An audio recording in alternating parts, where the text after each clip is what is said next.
ብዙ ሰው ጤነኛ አይደለሽም አሉኝ። ግን እኔ ጤነኛ እንደሆንኩ አውቀው ነበር። ምኑ ነበር ከባድ? በጣም ቆንጆ የከተማ ሴት አለ የሚባል ሴቶች ነበሩ። ከዛ አማልዩ ሲሉኝ እጅ አቀፍኩት። አማለልሽው? እንዴት እንዳማለልሽው ግን ንገሪኝ። ሰው ግን ሴተኛ ዳሪ እናት ያለም ሰው አለ። በቃ ሳምነሽ ነበር። በደም የማትበላው ጽዳት ሆኜ የመጣው ሌላ ተቃራኒ። እድሜ አልጠይቅም አይስሽ። ሽቶ ለመስራት ብርቱካን እንደዚህ ዘብዝፌ በልጭንቃቃ እንግዲህ ስንጫወት ልጅነቴ ነው እየኖርኩ ያለሁት ብዬ አስባለሁ። እግዚአብሔር ረድቶኝ ከልጅነቴ ጀምሮ እናቴ በጣም ሽቶ ትወዳለች እና ስተኛም የሆነ ቻላ እንዲያርጋ የምትተኛው። እንደውም በዚህ አጋጣሚ ያው ማስታወቂያውን ሁሉም ሰው ሲያይ የሜላት የፍቅር ጓደኛ ነው ሁሉ ተብሎ ነበርና ዜናም አድርገውት አዲሱ ባሏ ምናምን እያሉ ነበረ። ለእሷ በጣም እጨነቅ ነበር። ጥሩ ቤተሰብ ነበረን እንጂ ከቪክ ጋር ምንም አይነት ግንኙነት አልነበረንም። ሜላት ነብዩ፣ ሜላት አርቲስቷ ምናምን ነበሩ ቢለውና አሁን ግን ሜላት ፐርፊውም ነው የሚሉኝ። ከእኔ ስም ውጭ ብዙ ነገሮች ተብለዋል። ራስሽን ካወቅሽ ሰው የፈለገውን ነገር ቢል አትጎጅ።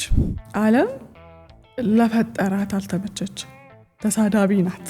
ዓለም ሰፊ ናት፣ ለሁላችንም በቂ ናት። ስለዚህ በፍቅር አብረን ተባብረን በአንድነት ብንኖርበት ነው ሙር የሚያዋጣው። ግን 15 ዓመት ላይ ወጥቼ መኖር ግዴታ ነበረ በዛ ሰዓት።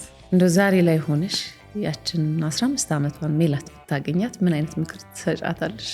እንደው ሰው በጣም ባታምኝ ኖሮ ጥሩ ነበር እላት ነበር።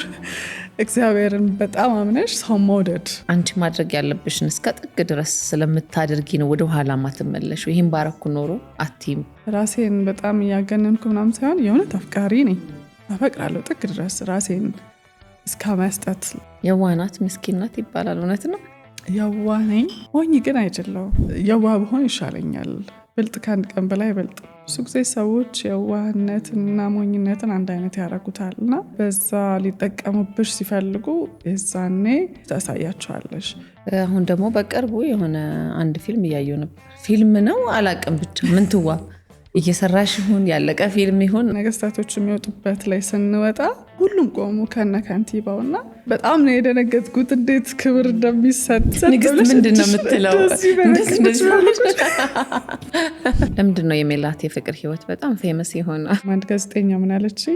የአባይ ግድብ የዛ ሰሞን በጣም እንትን ይባል ነበር እና ከአባይ ግድብ በላይ ያቺ ብላይ ስምሽ ይቀላል ለመሳማት።